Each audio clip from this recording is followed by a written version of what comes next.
Hello প্রিয় বন্ধুরা, তোমরা সবাই কেমন আছো? আশা করি তোমরা সবাই ভালো আছো, তো আমিও ভালো আছি। তো প্রিয় বন্ধুরা, আজকেও চলে এলাম তোমাদেরকে নতুন একটি গল্প শোনানোর জন্য। তো দেরি না করে চলো গল্প শুরু করা যাক। তার আগে অবশ্যই বলে নিচ্ছি, তোমাদের হাতের কাছে একটা রুমাল টুমাল কিছু রেখো, তোমাদের কাজে আসবে। তো নাও, কানের মধ্যে হেডফোন লাগিয়ে বসে পড়ো আমার গল্পটি উপভোগ করার জন্য। হ্যাঁ, তার আগে বলে নিচ্ছি, গল্প একদম মন দিয়ে পুরোটা কিন্তু শোনো, না হলে কিন্তু কিছু বুঝতে পারবে না তোমরা। তো চলো প্রিয় বন্ধুরা, গল্প শুরু করা যাক। তো প্রিয় বন্ধুরা, আমি ক্লাস 10-এ লেখাপড়া করি। আমার নাম সুপ্রিয়া। আমার বাড়িতে বসবাস করার মধ্যে আমি, আমার মা আর আমার কাকা। আমার বাবা নেই। আমার বাবা অনেক আগে আমাদেরকে ছেড়ে চলে গেছে। তাই তো কাকা গার্ডিয়ান সেজে আমাদের বাড়ির সবটা দেখাশোনা করে। এভাবেই চলছিল আমাদের জীবনের প্রত্যেকটা দিন। প্রত্যেকটা দিনই যেন লেখা ছিল রং বেরং আর প্রশান্তির ছায়া। যদিও বাবা ছিলেন না। আমার বাবা না থাকলে কি হয়েছে, মা সপ্তাহে 3 দিন আমাদের অফিসে বসে। আমার বাবার বিশাল বড় বিজনেস ছিল, যেগুলা কাকা সামলাতেন। মা সপ্তাহে 3 দিন বসে খুব সুন্দরভাবে হিসাব কিতাব নিতেন। তারপরে সে বাড়িতে চলে আসতেন। অফিসে খুব বেশি একটা দেরি করতেন তা নয়, 3 দিন গেলেও ওই 3 ঘন্টা 4 ঘন্টা পর মা চলে আসতো। আমার মা ছিল প্রচণ্ড শৌখিন মহিলা। সে এমন কোনো মাস নাই যে তার ছোট ছোট জিনিসগুলো চেঞ্জ না করে। সাথে তো আমারগুলোও করতো। নিশ্চয়ই তোমরা বুঝতে পেরেছ, মেয়েদের ছোট ছোট কত জিনিস লাগে, এগুলো চেঞ্জ করতো। যাক, করারই বিষয়, করতেও হয়। তো এমন কোনো জিনিস নেই যেটা আমি চাইলে মা আমাকে দিতেন না। এভাবেই চলছিল আমার প্রত্যেকটা দিন। একদিন আমি ফ্রেন্ডসদের সঙ্গে পিকনিকে যাব। আমরা সবাই মিলে পিকনিকের আয়োজন করেছি। মোটামুটি আমি পিকনিকের জন্য বের হয়ে গেছি বাড়ি থেকে। আমরা মেয়েরা এক ব্যাচ আর আমাদের ছেলেরা যারা ছিল ওরা এক ব্যাচ। ওরা অন্য গাড়িতে, আমরা এক গাড়িতে মেয়েরা। সাথে আমাদের ম্যাডামরা আছেন। খুবই আনন্দ করতে করতে মোটামুটি বের হয়ে পড়েছি। আমি সিটে উঠে বসেও গেছি। বাসটা ছেড়ে দিয়েছি, আমাদের পিকনিক বাস।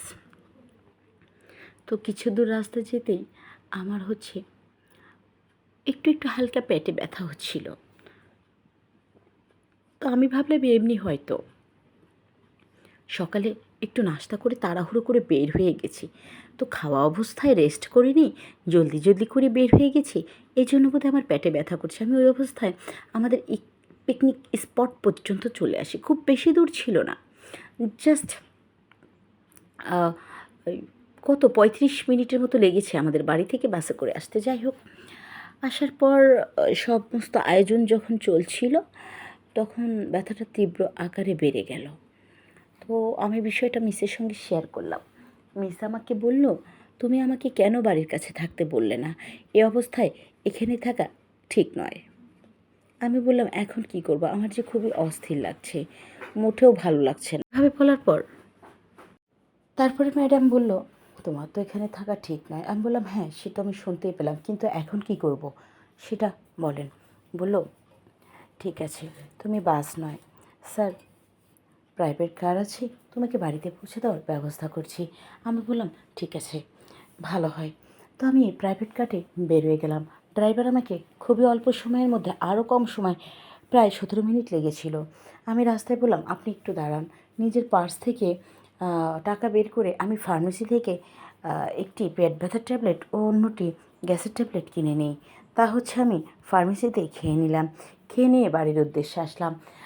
আস্তে আস্তে দেখি কি না, ঠিক হয়ে গেছে, পেটে আর ব্যথা নেই। খামাখাই আমার পিকনিকটা মাটি হয়ে গেল। যাকে বাড়ির দিকে যাই।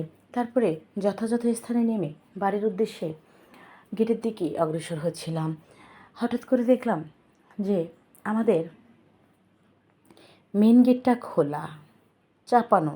আমি চুপচাপ করে বাড়ির মধ্যে ঢুকে ডিঙ্কের মধ্যে বসলাম। কোনো আওয়াজ করিনি। ভাবলাম মেন গেট খোলা, বাড়িতেই সবাই থাকবে, কাজে কাজে হয়তো বা ব্যস্ত আছে। হঠাৎ করেই দেখলাম যে একটা অদ্ভুত ধরনের আওয়াজ আমার কানে ভেসে ভেসে আসতে থাকে। আওয়াজটার সঙ্গে আমি মোটামুটিভাবে পরিচিত ছিলাম না, কিন্তু বেশ ভালো লাগছিল শুনতে। কীরকম জানি ফাত ফাত এরকম একটি আওয়াজ ছিল। তো আমি মনোযোগী হয়ে সেই আওয়াজটা উপভোগ করতে থাকি।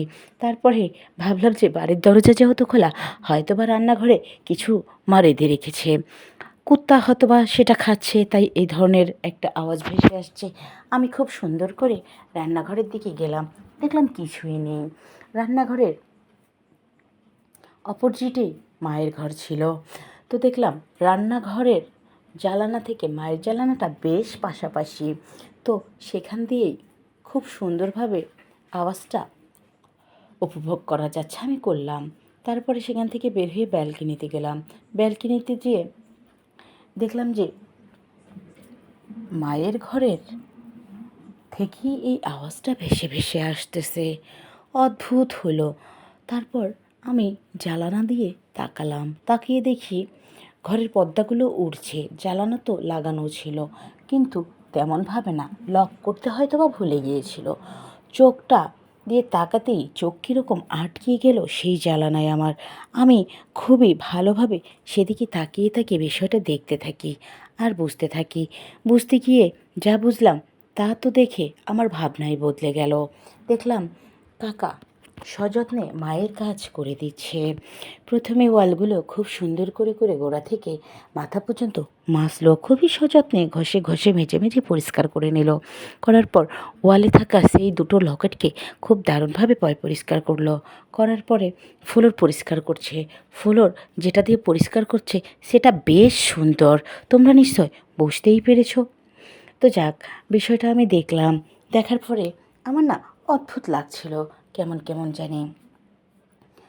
তো আমি সেখান থেকে দেখে দরজার দিকে আসলাম। তারপরে কিছুই বললাম না। একটা সময় ওদের কাজ সম্পূর্ণ হয়ে গেল। তারপর আমি ডিঙ্কে আবারও বসে পড়লাম। বসে বসে ভাবছি যে এটা আমি দেখলামটা কি। তলে তলে ঘটনা এত দূর আর কোনো বিষয় আমার জানা নেই। কবে থেকে যে চলছে কিছুই বুঝতে পারছি না। তো যাকগে, পরের দিন আমাদের পিকনিকে কী হলো টুলো তা নিয়ে শুধু একটু কথাবার্তা। মাকে বললাম আমি যাচ্ছি, আমাদের তো সামনে মেট্রিক আছে, কালকে পিকনিক হয়ে গেছে, আজকে একটু স্কুলেই আমরা আনন্দ ফুর্তি করব। এই বলে বাড়ি থেকে বের হয়ে গেলাম। যাওয়ার পর ওখানে আমার খুব বেশি সময় লাগেনি, আবার বাড়ির উদ্দেশ্যে আমি রওনা হলাম। এসে যা তাই আবার দেখতে লাগলাম। সেদিন ভাবিনি যে কালকেই তারা কত কষ্ট করে মানে এতটা ঘেমে গেল, এত ক্লান্ত হয়ে গেল, তারপরে আবার আজকেই বাড়ির কাজ কীভাবে করছে তারা। তাদের কি কষ্ট হয় না, পরিশ্রম লাগে না? আমার ভাবনা ছিল এরকম।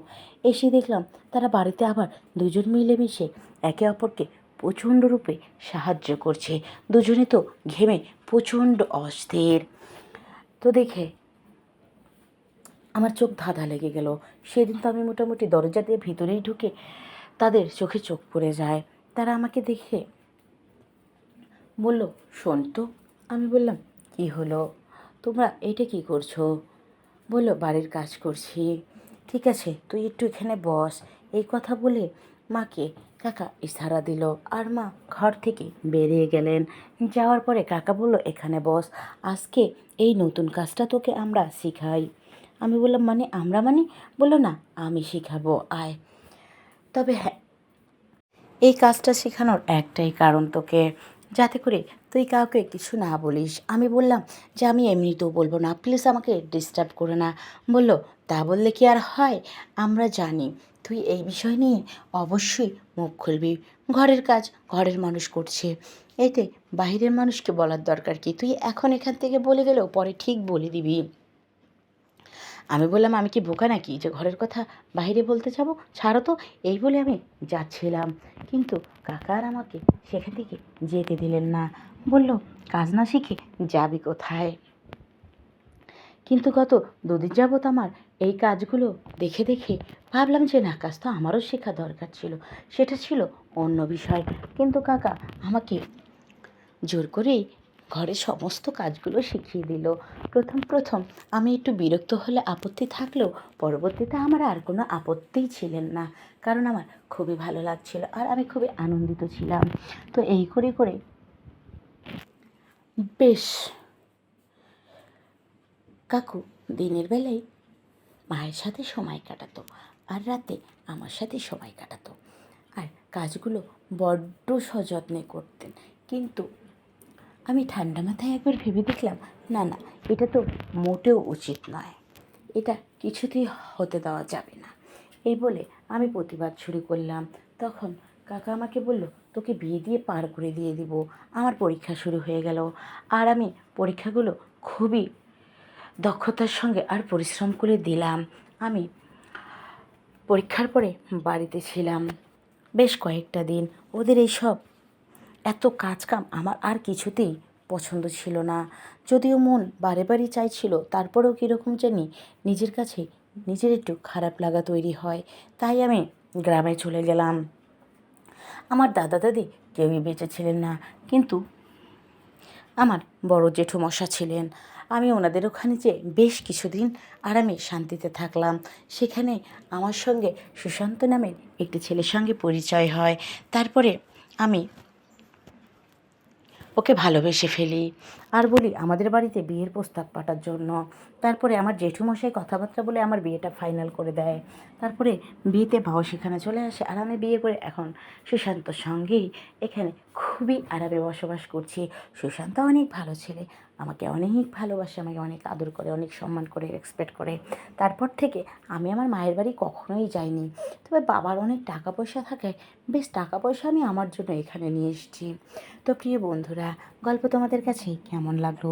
আশা করি ভালো লাগবে। যদি ভালো লাগে সাবস্ক্রাইব করে আমার পাশে থেকো। পরবর্তী আবার কোনো নতুন গল্প নিয়ে চলে আসবো তোমাদের সামনে। সে পর্যন্ত সবাই ভালো থেকো, সুস্থ থেকো। Bye bye and take care.